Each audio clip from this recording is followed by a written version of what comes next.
took contrasting color thread, in this case it's red, and I used what they call a stay stitch. Now all this can be done on a machine, but my machine's hidden away in the back of a closet and it's heavy and I don't feel like getting it out. So instead I'm spending a lot more time and effort doing it by hand. I stitched along the chalk lines and then before I cut. That way it won't stretch because this is stretchy. I'm going to cut on the outside of it. So yeah. I'm using pinking shears, that's what these are called. That makes a zigzaggy stitch, because when you cut stretchy fabric, or actually any fabric, with pinking shears it doesn't ravel so much.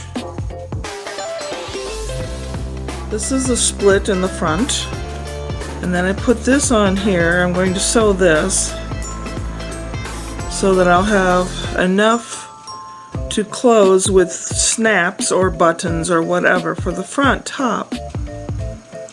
It's just a little bit of added stuff, and then I will strengthen this under to accept the button snaps or whatever I decide to put on there on this side. And I'm tacking it on with the other color, and then I will be sewing it with the blue. Oh dear. Okay, I'm making edging that'll go around the edge of the garment. It'll make it look a little more finished.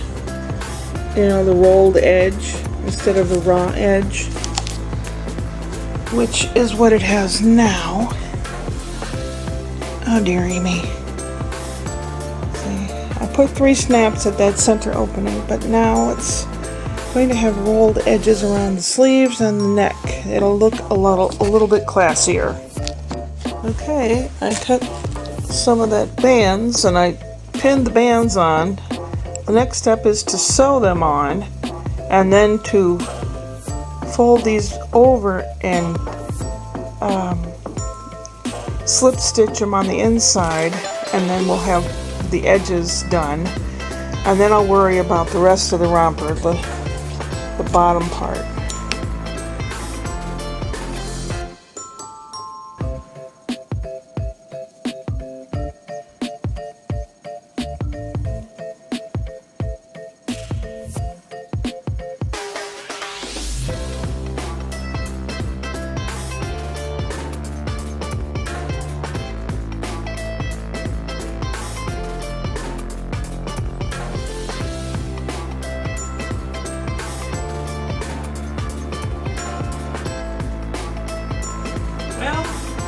Sewing machine out.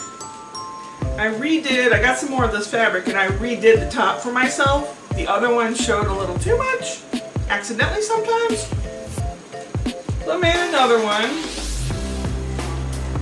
And I had enough to make the little guy one. Ow! Lots of pins. This is the 2 t-shirts that I'm making into a romper. I am now going to attach the bottom, and then from there I will try it on and see if I can put in the snaps in the bottom to make little legs. We'll see. My supervisor.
snap those things, especially the two right up in the crotch. They're still on snap because you have to be a contortionist to hit them. I think I'll take the snap part out and just make it like a top. And this is Barney Bear. Barney Bear, which I made a book and a little car for him and a shirt with Barney Bear on it for Spencer. So I think I'll take the snappy part out. It's not so snappy. But that's what you can do with two t-shirts. A little elbow grease, a little planning.